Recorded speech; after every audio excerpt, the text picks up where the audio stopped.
కోమటిరెడ్డి గారికి ఘాటుగా సమాధానం చెప్పగలుగుతా. కానీ నా బాధ ఏంటంటే ఇట్ విల్ డీవియేట్. ఆయనకేమో హాఫ్ నాలెడ్జ్. ఇప్పుడు ఆయన ఏం మాట్లాడిండు? Yes you are half knowledge fellow. Harish Rao garu I will tell ఆ మాటను విరమించుకోండి. ఓకే, మీకు ఇబ్బంది ఉంటే తొలగించండి, నాకు అభ్యంతరం లేదు. రైట్ అధ్యక్ష, ఆ పదాన్ని తొలగించండి.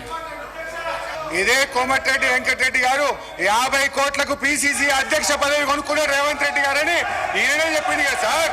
మరి దాన్ని ఏమంటారు అధ్యక్ష? ఇదే కోమటిరెడ్డి వెంకటరెడ్డి గారు జిల్లా కలెక్టరేట్లు సచివాలయాలు అద్భుతంగా కట్టిండు కేసీఆర్ గారని ఈయన గారే చాలా సార్లు మెచ్చుకున్నాడు అధ్యక్ష. ఇవాళ నేను ఎందుకు ఆ మాట అన్నంటే అధ్యక్ష, కోమటిరెడ్డి వెంకటరెడ్డి గారు మేము అగ్రికల్చర్ కు 72,000 కోట్లు పెట్టామన్నాడు. అంటూనే మళ్ళీ వెంటనే ఇరిగేషన్ కి 22,000 కోట్లు పెట్టమన్నాడు. ఆయనకు అర్థం కాని ఏంటంటే బట్టి గారు చేసిన అంకెల గారడి వారికి అర్థం కాలేదు. వారు పెట్టిన అగ్రికల్చర్ 72,000 కోట్లలో అన్ననే ఇరిగేషన్ ఉన్నది, అన్ననే కరెంట్ ఉన్నది, అన్ని కలిపి మాయ చేసి అగ్రికల్చర్కి ఏదో ఎక్కువ పెట్టినా అని బట్టి గారు చేసిన మాయను ఆయన అర్థం చేసుకోక అగ్రికల్చర్ 72 వేరే చెప్పిండు, ఇరిగేషన్ 22 వేరేగా చెప్పిండు. అందువల్ల నేను ఆ మాట అన్న తప్ప వేరే అనలే. ఆయనకి ఇబ్బంది అయితే నాకు అభ్యంతరం లేదు అధ్యక్ష. ఇకపోతే అధ్యక్ష, నేను ఒకటే విషయం గౌరవనీయులు బట్టి గారిని కోరుతా ఉన్నా అధ్యక్ష. ఐ డిమాండ్, మీకు ప్రజల పట్ల ఏమాత్రం ప్రేమ అభిమానాలున్నా, భయభక్తులున్నా, మీరిచ్చిన హామీల మీద ఏమాత్రం గౌరవం ఉన్నా ఒప్పుకోండి. మీకు నీతి నిజాయితీ ఉంటే ఈ బడ్జెట్ ప్రసంగంలో మొదటి వ్యాఖ్యలోనే తెలంగాణ ప్రజలారా మమ్మల్ని క్షమించండి, మేము మాట తప్పినాం, 100 రోజుల్లో 6 గ్యారెంటీలు అమలు చేయలేకపోయినాము అని కన్ఫెషన్ నోట్తో ఉండాల్సి ఉండే అధ్యక్ష. నేను డిమాండ్ చేస్తా ఉన్నా, ఇప్పటికైనా తెలంగాణ ప్రజలకు క్షమాపణ చెప్పండి అని చెప్పి నేను డిమాండ్ చేస్తా ఉన్నా. బీఆర్ఎస్ పార్టీని లక్ష్యంగా చేసుకొని కాదు, ప్రజల్ని లక్ష్యంగా చేసుకొని మీరు మాట్లాడాల్సింది. ప్రజల్ని లక్ష్యంగా చేసుకుంటే ప్రజలు ఇష్టపడతారు, ప్రజలు గమనిస్తున్నారు. ప్రజల పట్ల జవాబుదారీతనంతో వ్యవహరించండి. అభయహస్తం మేనిఫెస్టోలో 6 గ్యారెంటీల్లో 13 హామీలు ఉన్నాయి. వాటి అమలు మాట అటుంచి 13 హామీల ప్రస్తావన కూడా బట్టి గారి బడ్జెట్ ప్రసంగంలో లేకపోవడం నిజంగా దురదృష్టకరం. ఓటాన్ అకౌంట్లో 6 గ్యారెంటీల అమలు కోసం 53,000 కోట్లు పెడితే పూర్తి బడ్జెట్లో అది 47,000కు తగ్గిపోయింది అధ్యక్ష. పెరుగుతుందని ఆశించాం. ఓటాన్ అకౌంట్లో 53,000 కోట్లు పెట్టి పూర్తి స్థాయి బడ్జెట్లో 6 గ్యారెంటీల అమలుకు కోత పెట్టి 47,000 కోట్లకు తగ్గించారు అధ్యక్ష. ఇవాళ మీరు ఇచ్చిన హామీలు ఒకసారి గమనిస్తే ఎన్ని డోకాలు చేసింది అధ్యక్ష. డోకా లేకుండా తెలంగాణ ప్రజలకు ఒక్కటన్ను అమలు చేసింది అధ్యక్ష. మీరు 6 గ్యారెంటీలో చెప్పారు, ప్రతి మహిళకు నెలకు 2,500 ఢోకా, అవ్వ తాతలకు 4,000 పింఛన్ ఢోకా, దివ్యాంగులకు 6,000 పెన్షన్ ఢోకా, అన్ని పంటలకు మద్దతు ధరకు 500 బోనస్, కళ్యాణ లక్ష్మి వెంట తులం బంగారం, ప్రతిరోజు సీఎం ప్రజా దర్బార్, ప్రభుత్వంలో ఆర్టీసీ విలీనం, నిరుద్యోగ భృతి 4,000, ఉద్యోగ ఉపాధ్యాయులకు 4 డిఏలు పిఆర్సి, మొదటి ఏడాది 2 లక్షల ఉద్యోగాలు, 25,000 పోస్టులతో మెగా డిఎస్సి, విద్యార్థులకు 5 లక్షల విద్యా భరోసా కార్డు, డిసెంబర్ 9 రైతులందరికీ 2 లక్షల రుణమాఫీ, రైతు భరోసా రైతన్నలకు, కౌలు రైతులకు 15,000 డోకా, ఆటో డ్రైవర్లకు 12,000 ఆర్థిక సహాయం. డోకా డోకా డోకా. కాంగ్రెస్ పార్టీయే ఒక పెద్ద డోకాగా మారింది అధ్యక్ష. వారికి హాఫ్ నాలెడ్జ్ కాదు సార్, ఆకారం పెరిగింది చెప్పి అసలు నాలెడ్జ్ లేదని. ఆకారం పెరిగింది, ఆయన నాలెడ్జ్ ఎక్కడ సార్? ఆయన ఒక డమ్మీ మినిస్టర్, ఆయన డమ్మీ అల్లుడు. ఆయనకు హాఫ్ నాలెడ్జ్ కాదు, ఆకారం పెరగానే సరిపోదు, బుద్ధి ఉండాలి. దళితులు ముఖ్యమంత్రి అన్నాడా లేడా? మీ మామ అన్నాడా లేడా? తప్పు చెప్పు, మీ మామ అన్నాడా లేడా?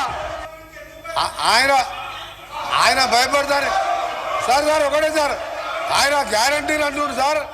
గౌరవ హరీష్ రావు గారు మాట్లాడిందంతా కూడా సభని తప్పుతో పట్టించేదిగా ఆయన మాట్లాడు చూస్తున్నాం సార్. గంటన్నరకి వెళ్ళి ఆయన ఆడికే వస్తా సార్.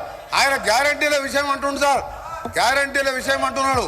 2001లో ఆయన పార్టీ పెట్టినప్పుడు సార్ కొండా లక్ష్మణ్ బాబుజీ గారి ఇంట్లో పార్టీ పెట్టినప్పుడు నేను తెలంగాణ పార్టీ పెడుతున్నాం, రాష్ట్రాన్ని తెలంగాణ వచ్చే మొట్టమొదటి ముఖ్యమంత్రి దళితుడు అవుతాడు, దళితుడిని చేయలేకపోతే మెడ మీద తల తీసుకుంటా అని ఆ రోజు ముసలైనాయి సార్.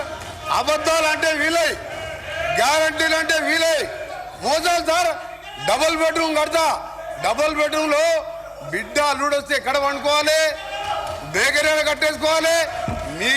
మీ రంగ మాటలు సార్. సార్ ఒక నిమిషం సార్, ఒక నిమిషం సార్.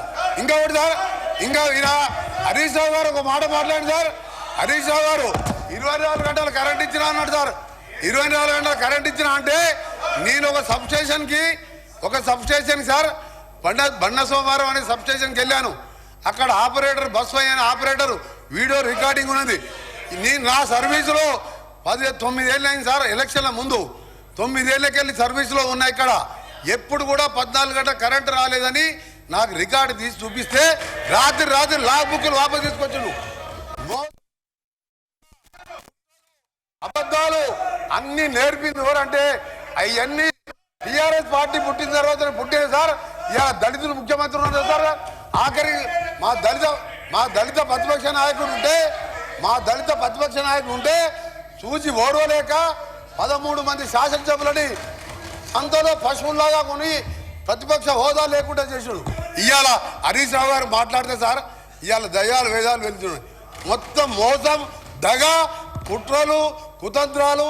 నిజంగా నువ్వు మాట్లాడే సార్ ఒక్క పాయింట్ కూడా సపోర్ట్ చేయడం ఇవాళ వాళ్ళు మాట్లాడేవారు సార్. అందుకని హరీష్ రావు గారు నీ దగ్గర సబ్జెక్ట్ లేదు. నేను అనుకుని సార్ చివరిగా నిన్న టీవీలో చూసేవారు అంటే నిన్న కేసీఆర్ గారు ప్రెస్ మీట్లో సార్ కేసీఆర్ గారు మీడియా బయట పోయి రేపు కాంగ్రెస్ పార్టీ బడ్జెట్ మీద వచ్చి చీల్చి చెండాడుతా అంటే నేను 9 నెలలకే వచ్చి కూర్చున్నాను సార్.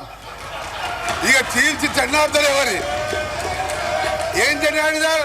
ఆయన వచ్చే మొగలు లేక ఈయనని పంపించిండు.